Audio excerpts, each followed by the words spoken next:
16장 14절에서부터 23절까지 말씀입니다. 16장 14절에서부터 23절까지 말씀 우리 한 절씩 교독하. 제가 먼저 읽겠습니다. 여호와 영이 사울에게서 떠나고 여호와께서 부리시는 악령이 그를 번뇌하게 한지라. 사울의 신하들이 그에게 이르되 보소서 하나님께서 부리시는 악령이 왕을 범내하게 하온즉 원하건대 우리 주께서는 당신 앞에서 모시는 신하들에게 명령하여 수금을 잘 타는 사람을 구하게 하소서. 하나님께서 부리시는 악령이 왕에게 이를 때에 그가 손으로 타며 왕이 나으시리라 하는지라. 사울이 신하에게 이르되 나를 위하여 잘 타는 사람을 구하여 내게로 데려오라 하니 소년 중 한 사람이 대답하여 이르되 내가 베들레헴 사람 이새의 아들을 본즉 수금을 탈 줄 알고 용기와 무용과 구변이 있는 준수한 자라. 여호와께서 그와 함께 계시더라 하더라. 사울이 이에 전령들을 이새에게 보내어 이르되 양치는 내 아들 다윗을 내게로 보내라 하매 이새가 떡과 한 가죽의 포도주와 염소 새끼를 나귀에 실리고 그의 아들 다윗을 시켜 사울에게 보내니 다윗이 사울에게 이르러 그 앞에 모셔 섬에 사울이 그를 크게 사랑하여 자기의 무기를 드는 자로 삼고 또 사울이 이새에게 사람을 보내어 이르되 원하건대 다윗을 내 앞에 모셔서게 하라. 그가 내게 은총을 얻었으니라 하니라. 우리 함께 23절 읽겠습니다. 하나님께서 부리시는 악령이 사울에게 이를 때 다윗이 수금을 들고 와서 손으로 탄즉 사울이 상쾌하여 낫고 악령이 그에게서 떠나더라. 아멘. 아까 우리 순영 형제 얘기했지만 이제 저희 집에 이제 두 자녀가 있는데 여러분들 모든 직장인들 다 아실 겁니다. 언제가 그 하루 중에 제일 기다려지는 시간이죠? 퇴근 시간이죠. 네, 퇴근 시간. 저도 마찬가지입니다. 저도 이제 퇴근 시간 그 마음을 잘 알고 있는데 특별히 제가 빨리 퇴근하는 날이 있습니다. 그날 언제냐면 바로 토요일입니다. 토요일 날은 제가 5시에 퇴근합니다. 보통 평일에는 6시에 퇴근하는데 토요일 날 5시에 퇴근하거든요. 근데 제가 그 정말 제 설교 준비를 일찍 마치고 항상 정시에 퇴근하려고 노력을 하고 있습니다. 근데 여러분들 이번 주는요, 제가 퇴근을 빨리 하기가 싫더라고요. 평상시에는 사실은 어떻게 해서든지 간에 빨리 퇴근하려고 악을 쓰고 이렇게 하는데 이상하게 이번 주는 제가 빨리 가는 게 싫어졌습니다.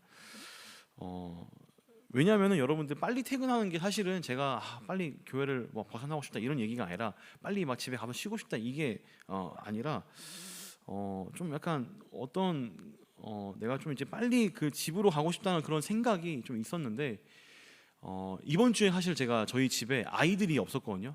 아이들하고 저희 안사람이 시골에 일찍 내려와가지고 집에 아무도 없어요. 그러니까 집에 일찍 갈 이유가 없어진 것입니다. 제가 이 말을 하면은 또 여러분들 목사님 집에 애들 없으면 좋으시면서 막 이렇게 할 텐데 이게 하루 이틀이더라고요. 여러분들 내가 집에 빨리 가서 쉬고 싶고 내가 막 뭔가 집에 좋아서 빨리 퇴근하는 그런 이유가 아니라 사실은 집에 내가 사랑하고 또 나를 기다리는 사람들이 있기 때문에 집에 제가 빨리 가고 싶은 이유였던 것입니다. 여러분들 이것을 한번 교회로 한번 대입을 해볼까요? 교회로. 여러분 우리는 교회에 왜 옵니까? 여러분들 교회에 왜 오세요? 당연히 누구 만나러 와요? 하나님 만나러 오는 것이죠.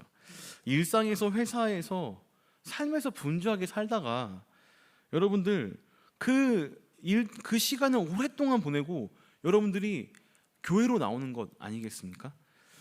그리고 또 교회에 와서 하나님도 보면서 또 누구를 만나요? 여러분들 옆에 사람 한번 봐보세요. 정말 너무 이쁘고 착하고 귀엽고 잘생긴 우리 지체들 없어요? 그런 사람들 잘 찾아봐요. 옆에 있어요. 그런 분들, 이런 분들을 또 만나러 왔다는 거죠. 근데 여러분들 한번 상상해 보시기 바랍니다. 교회에 왔어요. 교회에 내가 시간을 내서 왔는데 하나님의 임재를 못 느끼는 겁니다. 내가 하나님을 보러 왔는데 하나님이 없는 거예요. 또 내가 이렇게 공동체의 사랑을 느끼려고 교회에 왔는데 공동체에서 나를 아무도 아는 척도 안 해줘요. 나에게 별로 관심도 안 써주고 이렇게 혼자 있으면 그래 혼자 사는 인생이니까 나 혼자 있다가 그냥 혼자 가야지 이런 약간 마음이 든다고 우리가 상상해 봅시다. 여러분들 그러면요 어떨 것 같아요? 제가 퇴근하기 싫은 거랑 똑같은 것 같아요. 집에 빨리 가기 싫고 교회로 대입하면 교회 가봤자 빨리 그냥 집에 돌아오고 싶고 오래 머무르고 싶지 않고 가도 그냥 시간 딱 맞춰서 시간 딱 끝나면 바로 오고 싶은 그런 마음이 교회에 들지 않겠습니까? 물론 여러분들 일상생활에서도 우리가 하나님의 임재를 누릴 수 있습니다. 또 일상생활 가운데서도 우리가 성도 간의 교제를 충분히 평일에도 누릴 수 있긴 합니다. 자, 그런데 여러분들 교회에 와서 우리가 예배에 이 하나님을 만나는 시간에 하나님의 임재를 온전히 못 느끼고 또 공동체의 사랑을 우리가 전혀 깨닫지 못한다면 여러분들 참 그 발걸음만큼이나 씁쓸하고 또 쓸쓸한 발걸음이 없을 것 같습니다.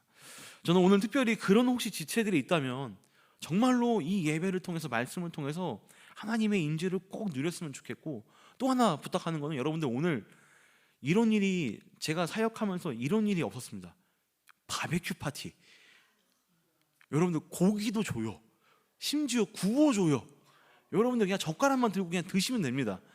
꼭 여러분들 그 같이 고기 냄새 맡으면서 그 온기를 느끼는 그러한 귀한 시간 되시기 바랍니다. 집에 먼저 가지 말고 저 신청 안 했는데 그냥 먼저 가면 안 돼요라고 하는데 괜찮습니다. 제가 무려 고기를 35kg나 샀습니다. 이거 빨리 계산해봐요. 1인당 180g이 1인분이면 이거 몇 인분 산 거예요. 여러분들 실컷 드시고 가시기 바랍니다. 자, 근데 여러분들 우리가 이렇게 교회로 향한 이런 발걸음이 있기 이전에 여러분들 하나님은 사실 꼭 교회에만 계신 건가요? 그게 아니에요. 하나님은요 사실 우리와 이미 항상 같이 계셨고 같이 우리와 있었습니다. 성도인 우리와 늘 동행한다고 하십니다. 하나님은 이것을 가능하게 하기 위해서 자신의 아들 예수 그리스도를 이 땅에 보내셨고, 우리가 임마누엘 하나님이라고 하잖아요. 임마누엘, 우리와 함께 계시는 그 하나님을 그 자신의 아들을 통해서 이루시고, 또 예수님께서 죽으시고 이제 하늘로 올라가신 이후에는 그분의 영으로서 성령으로서 우리와 내주하시고 우리와 함께 하신다라고 이렇게 우리가 알고 또 그것을 믿고 있습니다. 그래서 하나님은 우리와 늘 함께 계시고 우리를 보고 계시고 언제나 우리와 같은 시선과 같은 방향으로 가신다는 것을 우리가 좀 어려운 말로 어디에나 계시고 언제나 계시는 하나님이라 해서 무소부재의 하나님이라고 이렇게 우리가 배우기도 합니다. 자, 이러한 성령의 내주, 하나님이 우리와 함께 하신다는 것은요 사실 신약에 와서 신약 성경에 와가지고 이것이 좀 이렇게 어떻게 보면 완성이 됐어요. 자, 그렇다면 신약에 와서 완성이 되었다라고 한다면 여러분들 구약에는 어땠다는 거예요? 이것이 아직은 우리가 알고 있는 그 정도까지가 아니라는 것이죠. 그러니까 구약에서는 조금 이 신약에서의 성령의 모습과는 좀 약간 다른 형태로 나오게 됩니다. 이 구약에서 보여주는 이 성령의 특징은요, 이제 우리가 특별히 이 다윗과 사울의 이야기를 통해서 이것이 좀 잘 나타나고 있는데요.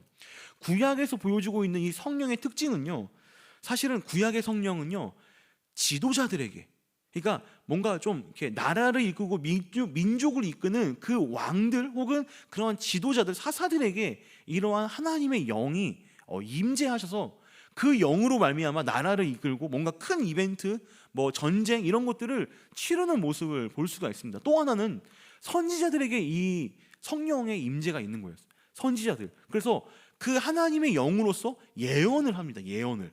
앞일의 일들과 너희들이 지금 어떠한 상태인데 이렇게 하지 않으면 이러한 일이 생길 거다라는 그러한 하나님의 강력한 영으로서 앞길을 알려준다는 것이죠.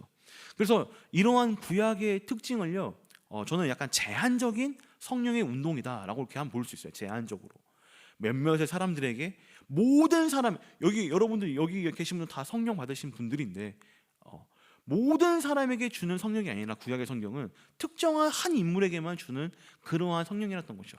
또 두 번째 성령의 특징은요, 구약에 뭐가 있었냐면 이 성령이요 영원히 영속적으로 있는 그러한 성격은 아니었습니다. 그러니까 성령이 있었다가 나왔다가 성령의 임재가 있었다가 또 그것이 꺼졌다가 이렇게 바뀌는 그러한 가변성의 약간 모습이 있다는 것이죠. 그것이 바로 오늘 우리가 보는 말씀, 다윗과 사울의 예가 그렇습니다. 여러분들, 사울은요 첫 번째 이스라엘의 왕이었어요. 그리고 그에게 기름을 붓자 무슨 일이 있었냐면 그가 성령을 받았습니다. 그리고 예언을 했어요. 그런데 여러분들 이제 그 사울이 지금 어떠한 행태를 보이죠? 하나님의 말씀을 떠나고 자꾸만 자기 인간적인 모습으로만 왕의 모습을 취하니까 하나님께서 이제 그 사울에게서 왕위를 빼앗습니다. 그리고 빼앗고 누구에게 기름을 붓냐면 다윗에게 기름을 붓죠. 자, 그러자 어떠한 일이 생기냐면요, 여러분들, 다윗에게 기름을 부었을 때 하나님의 영이 다윗에게 들어갑니다. 그리고 그와 동시에 어떤 일이 일어나냐면 사울에게서는요, 하나님의 영이 떠나가는 그러한 일이 연속적으로 일어나게 되는 것입니다. 한번 우리 사무엘상 16장 13절 말씀 한번 읽어볼게요. 13절 말씀입니다. 시작. 사무엘이 기름 뿔병을 가져다가 그의 형제 중에서 그에게 부었더니 이날 이후로 다윗이 여호와의 영에게 크게 감동되니라. 사무엘이 떠나서 라마로 가니라. 자, 이렇게 다윗이 이제 이스라엘의 두 번째 왕으로서 등극이 되고 하나님이 이제 다윗과 함께하는 모습을 볼 수가 있습니다. 저는 오늘 짧게 두 가지만, 이 다윗이 하나님의 영으로 충만하여지고 또 하나님이 그 다윗과 함께 했을 때에 어떠한 삶, 어떠한 모습이 나타나는지를 두 가지 특징으로 한번 살펴보고 오늘 우리의 삶의 적용으로 한번 보려고 합니다. 첫 번째, 여호와와 함께하는 그러한 다윗의 첫 번째 모습은요, 바로 순종의 모습입니다. 순종의 모습. 너무나 잘 알고 있는 그러한 모습이기도 하죠. 다윗에게 이 하나님의 영이 부어지고 나서 곧바로 사울에게서는 하나님의 영이 떠납니다. 그리고 그에게 무엇이 들어가냐면 여호와께서 부리시는 악령이 들어갑니다. 14절에 한번 보면 이렇게 얘기하고 있는 14절입니다. 여호와의 영이 사울에게서 떠나고 여호와께서 부리시는 악령이 그를 번뇌하게 한지라. 그래서 여기서 말하는 이 악령은요, 뭐 귀신, 우리가 알고 있는 무슨 마귀 이런 게 아니라 원어적으로 보면요, 악한 일을 행하게 하는 영. 그러니까 존재 자체가 나쁜 영이랑 그 영이 어떠한 사람에게 행하는 것이 행동으로 나타나는 거랑 좀 다른 개념인 거예요. 좀 어렵습니다. 그러니까 악한 행동을 하게끔 하는 영이에요. 그러니까 이게 어디에서 제일 많이 나오냐면요, 욥기에서 나옵니다. 욥기에서 그 악령이 했던 일 중에, 그 마귀가 했던 일 중에 욥이 번뇌한다로 얘기하거든요. 번뇌. 오늘 말씀에서도 사울이 번뇌하고 있습니다. 고뇌하고 있습니다. 동일하게 보여지고 있는 그런 말씀을 우리가 볼 수 있습니다. 자, 이렇게 하나님이 부리시는 악령으로 인해서 지금 사울이 지금 엄청나게 고통 가운데 있는데, 제가 어렸을 때 이 사울의 모습을 이게 만화로 이렇게 그렸던 이러한 책들을 제가 본 적이 있는데, 사울이 어떠한 표정을 짓고 있냐면 머리가 아파가지고 막 깨질 듯한 그러한 표정을 짓고 있는 게 제가 기억이 났습니다. 자, 어찌됐든 간에 이러한 고뇌 가운데 있는 사울에게 한 신하들이 이러한 제안을 합니다. 혹시 좋은 음악을 들으면, 좋은 수금과 좋은 음악을 듣게 되냐면 그 악령이 떠날 수도 있다. 그 왕이 지금 지니신 그러한 두통과도 같은 그러한 번뇌가 사라질 수 있다라고 이렇게 얘기를 하고 있습니다.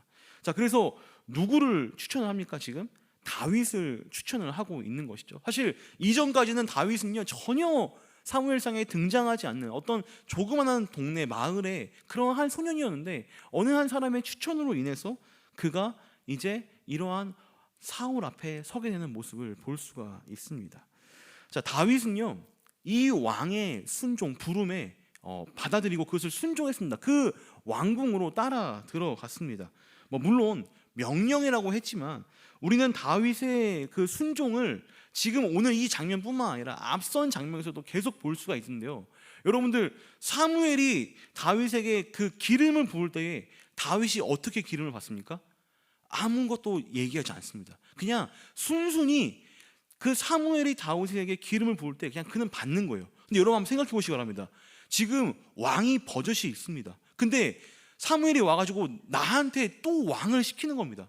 그러니까 여러분들, 이건요 어떤 거냐면요, 우리 가문이요 위험에 처할 수도 있는 그러한 일이에요. 왕이 내가 기름 부음 받았다는 것을 알면요, 여러분들, 예수님이 태어나셨을 때 헤롯이 그 베들레헴에 있는 수많은 영아들을 다 죽였던 것처럼 왕의 입장에서는요, 또 다른 왕이 생기는 것을요 굉장히 긴장하고 또 그것을 탐탁치 않게 생각한다는 것이죠. 그럼에도 불구하고 다윗은 그 기름 부음에 순종을 했습니다. 또 아버지가 자신들 형들의 그럼 7명의 그 수에 못 끼고 너는 그냥 저기 가서 양치고 있으라고 했을 때 순순히 아버지의 말 따라서 양을 쳤던 그러한 모습도 다윗의 삶에 있었던 그러한 모습이기도 하죠. 그래서 이러한 순종하는 그런 다윗의 모습이요, 지금 어떻게 보면요, 사울이 그를 높게 사서 그를 무기 드는 자까지, 자신이 제일 사랑하는 자의 그런 모습까지도 일으켜 세웠다는 것입니다. 우리는 그런 다윗에게서 두 번째로 볼 수 있는 모습은요, 탁월한 모습을 또 볼 수 있습니다. 탁월한 모습. 여러분들 함께 우리 18절 말씀 한번 읽어보도록 하겠습니다. 18절입니다. 함께 읽겠습니다. 시작. 소년 중 한 사람이 대답하여 이르되 내가 베들레헴 사람 이새의 아들을 본즉 수금을 탈 줄 알고 용기와 무용과 구변이 있는 준수한 자라. 여호와께서 그와 함께 계시더이다 하더라. 자, 수금을 탈 줄 알고 용기와 무용과 구변이 있는 사람이다. 여러분들 제가 기타 치는 거 보셨나요? 못 보셨죠? 제가 기타를 딱 두 곡밖에 못 칩니다. 하나가 뭘까요? 마지막 날에. 또 하나가 뭐냐면 정결한 마음 주시옵소서. 다 G코드 쉬운 찬양인데, 여러분들 기타 치시는 분은 형제님 오늘 일렉보다 어쿠스틱이 더 나은 것 같기도 하고, 은혜가 넘치셨습니다. 아무튼 제가 여러분들 그 기타를 칠 때 찬양 같이 하잖아요. 그럼 여러분들 뭐가 느껴집니까? 은혜가 더합니다. 저만 느끼는 건지 모르겠는데 악기가 주는 또한 그러한 그 은혜가 또 있어요, 여러분들. 다윗이도 그랬던 것 같아요. 다윗도 이러한 수금을 너무 잘 타가지고 명성이 자자했던 그런 친구였는데, 그것뿐만이 아니라 뭐라고 얘기하냐면 용기가 있고 무용, 그러니까 뭔가 무술적으로도 뭔가 좀 탁월하고, 또 구변, 말하는 것도 약간, 그러니까 우리가 익숙한 말로 지덕체가 일치하는 그러한 친구, 그러한 사람이 바로 다윗이었다는 것입니다. 근데 거기다가 뭐까지 얘기합니까? 아까 읽었지만 외모까지도 준수한 그러한 사람이 바로 다윗이었습니다. 그가 수금을 킬 때 사울 앞에서 어떠한 일이 일어나면요, 사울이 겪었던 그 번뇌가 사라지고 악령이 떠나가는 일이, 놀라운 일이 발생하게 됩니다. 사무엘상 16장 23절 말씀 이렇게 얘기합니다. 함께 23절 말씀 한번 읽겠습니다. 시작.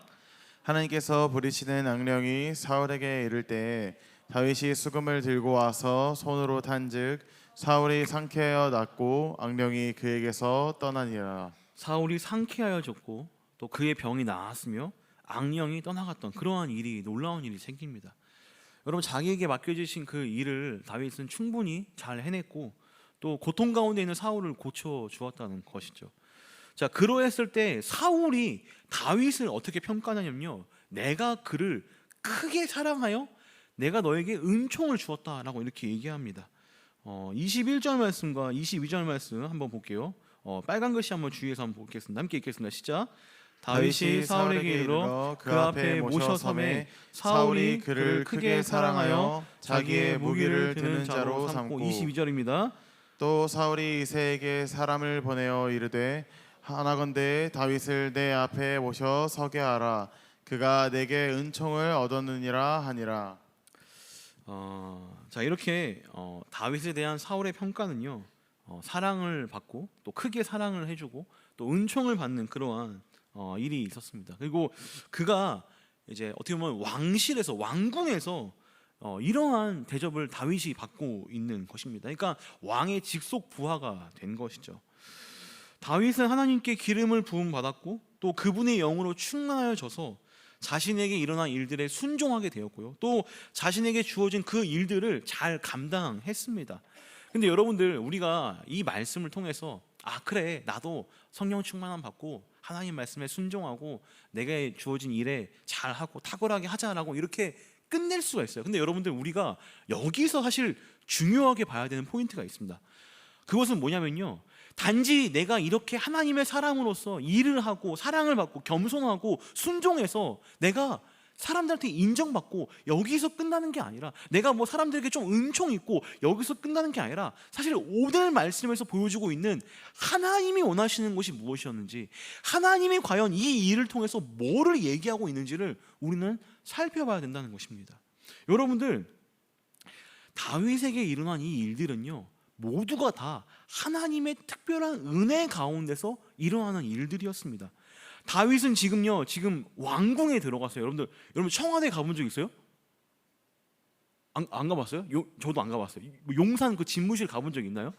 저 안 가봤어요. 제가 옛날에 청와대 뒷산 가본 얘기 들려드릴까요? 빨리 해줄게 빨리. 제가 그 저희 집사람이 저기 성북동 쪽에서 일한 적이 있어가지고 제가 그때 백수였거든요. 어머니 따라서는 파트 전도사. 그러니까 평일에 할 게 없어요. 가지고 집사람 아침에 출근시켜주고 전 성북동에 그 뒷길 따라서 한양 도성을 걷습니다.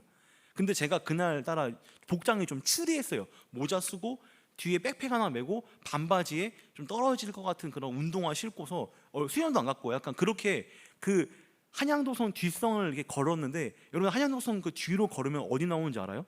청와대 뒤쪽 산이 나오거든요. 근데 거기서부터 뭐가 있냐면요. 그 민증을 까야 돼요. 민증을 보여줘야지만 그 한양도성 뒤로 들어갈 수 있습니다. 그래서 저도 대한민국 국민이니까 민증 보여드리고 저 혼자 이렇게 유유히 가는데 진짜 무서운 게 포인트마다 군인들이 사복 같은 걸 입고 군인들이 권총 차고 있어요. 뭔지 알아요? 근데 제가 모르고 걔한테 좀 까분 거예요. 내가 또 옛날에 소시적에 또 소위 중이었다고 그 이제 좀 얕잡아온 거지. 그래서 막 장난도 치고 내가 막 이렇게 주머니에 나 뭐 있는 척 이렇게 감춰가지고 하는데 얘가 나한테 진짜 총에 손을 딱 올리고 있는 거예요. 너무 놀래가지고 아예 까부면 안 되겠다 해가지고 얼른 돌아 나왔는데 여러분들 제가 그 청와대 앞으로 지나갈 때마다 모든 그 사람들이 다 저 쳐다보고 있는 거 알아요? 그 약간 그 마이크 끼고 있는 사람들이. 아무튼 무서운 동네입니다. 내가 왕궁 얘기하다가 여기까지 나왔지. 자, 아무튼 왕궁이 그런 데예요. 아무나 들어갈 수 없어. 나 같은 이렇게 변변치 않은 사람도 반바지 입고 들어갈 수가 없는 겁니다. 근데 다윗이 지금 왕궁에 들어갔어요. 근데 여러분들 지금 다윗의 신분이 어떤 신분이에요? 지금 이 신분은 어떤 신분이냐면요, 기름 부음을 받은 상태예요. 그는 왕이었어요. 근데 그 이제 둘째 2대 이스라엘 왕이 왕궁에 들어간 일이었는데 지금 그가 들어갈 때 어떻게 들어가요? 뭐 피해 정벌 무슨 토벌을 해가지고 왕궁에 들어간 게 아니라 오히려 너무나도 편안하게 너무나도 안락하게 평안하게 그 왕궁으로 들어간 것입니다. 그곳에서 사람들에게 사랑을 받습니다. 은총을 입습니다. 저는요 이 말씀이요 마치 요셉을 본 것 같아요. 요셉. 여러분들 요셉이 애굽 그 바로 왕궁에 어떻게 들어갑니까? 처음에 들어갈 때는요 죄수의 신분으로 들어갔다가 거기에서요 단 하루 만에 애굽의 첫째가는 그런 권력자가 됩니다.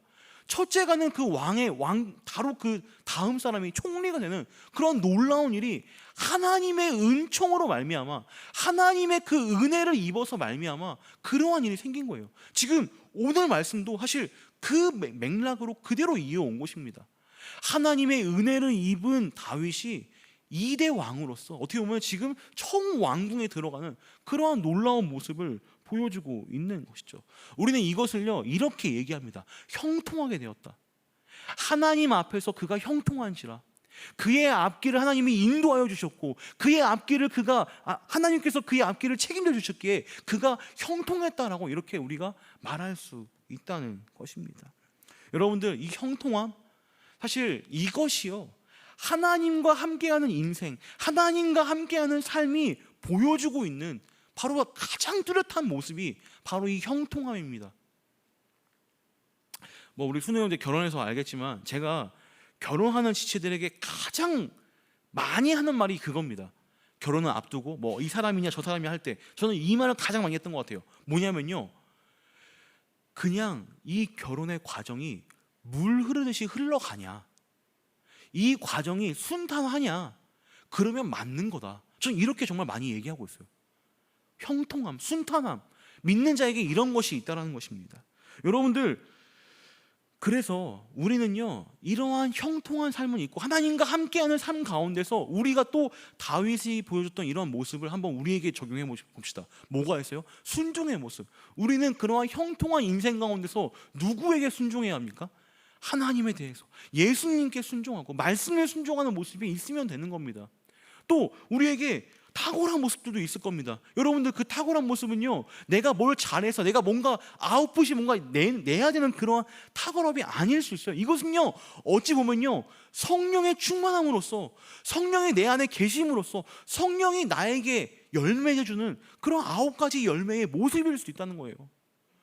뭐가 있습니까? 우리가 살면서 여러분들 내가 성령에 충만하면요, 내가 사랑스러운 그러한 사람으로 바뀝니다. 은혜가 충만해져요. 넉넉해져요. 오래 참을 수 있어요. 다른 사람에게 내가 뭐랄까요, 막 도와주고 싶은 마음이 생겨요. 사람들을 나를 보면서 굉장히 칭찬에 자자해질 수도 있고요. 또 여러분들 나의 삶 가운데서 하나님에 대한 충성과 인내가 충만하여져서 하나님의 일들도 충분히 감당해낼 수 있는 그러한 사람으로 내가 바뀔 수가 있다는 거예요. 이해가 되시나요? 내 힘으로 한 것이 아니라 어떻게 보면 이 탁월함은요, 성령의 내주함과 성령의 계심으로써 할 수 있는 그러한 탁월함이 우리에게 있다는 것입니다. 여러분들, 결국 이러한 삶이 보여주는 것이 다윗의 삶이었습니다. 하나님의 인도하심을 받는 삶, 하나님과 함께하는 삶. 그리고 여러분들, 이것을 또 우리에게 또 적용해 보자면요, 이러한 하나님의 인도하심이 어떻게 보면요, 그를 왕의 자리로 또 왕궁으로 이끌었다는 것입니다. 우리가 갈 곳도 사실은 하나님의 집이기도 해요. 제가 이번 주에 어떤 일이 있었냐면요, 제가 어저께 막 교육자실에서 퇴근 안 하고 이제 한 9시까지 있었는데, 그 막 뭔 일이 있었냐면, 제가 어떤 한 분의 집사님이 좀 궁금했어요. 그래서 교구 목사님한테 물어봤어요. 제가 그 집사님 혹시 무슨 일을 하시냐. 그러니까 그 집사님이 무슨 일을 하냐면 그 건물을 관리하신대요. 건물 관리를 하시는 일을 하시니까, 아 그러시냐, 아 그렇구나 했는데, 목사님이 뭔 얘기를 이어서 하냐면, 아 근데 그 건물이 아버지 건물이야. 이게 무슨 말인지 알아요? 이해가 지금 아주 안 되죠? 아버지 건물을 관리하는 그 아들은 뭐예요? 아 건물주 아들이잖아요. 근데 몇 동이 있대요. 근데 그 얘기를 듣자 제 입에 무슨 말이 나오냐면, 와 부럽다. 나도 모르게 교육자실 너무 크게 그 얘기한 거야. 와 아버지가 건물집, 나 부럽다. 딱 그 얘기하니까 그 목사님 저렇게 좀 타박하는 거예요. 아니 목사님, 나한테 하는 거예요. 아니 목사님, 하나님이 아버지시고 우리 하나님이 우리 신일교회 건물 위탁하라고 이렇게 잘 맡겼는데, 목사님 그런 마음 가지면 돼요, 안 돼요? 그러니까 아니 뭐 부러운 걸 어떻게 해요? 부러운 거 부럽다고 얘기한 거지 뭐.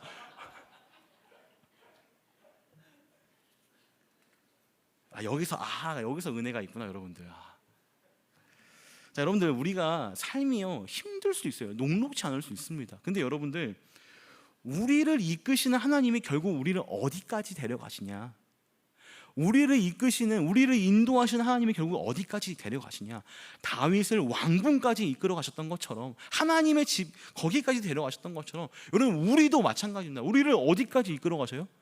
우리의 목적지는 천국입니다. 여러분들, 이 땅에서 우리가 잘 살고 화장실 3개 있는 집에 살고 막 이런 게 아니에요. 여러분들, 우리의 목적지는요, 하나님이 살고 있는 그 집에 같이 사는 것.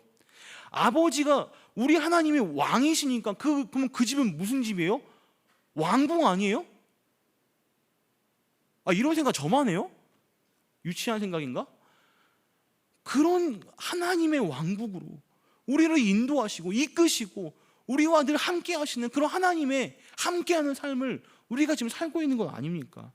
여러분들, 우리가 세상에서 좀 탁월하지 못하고 인정 못 받을 수 있습니다. 그러나 여러분들, 우리에게 성령으로 기름 부어주시고 우리와 함께 하시고 우리와 늘 떠나지 아니하시고, 구약에서의 그 성령이 아니라니까요, 특별한 사람만 받고 막 들어왔다가 다시 나갔다 이게 아니라, 우리에게 부어주신 성령은요 늘 함께 하시고 늘 우리를 지키시고 늘 우리를 가장 좋은 길로 인도하시는 그 성령님을 우리가 믿고 나아간다는 것이죠.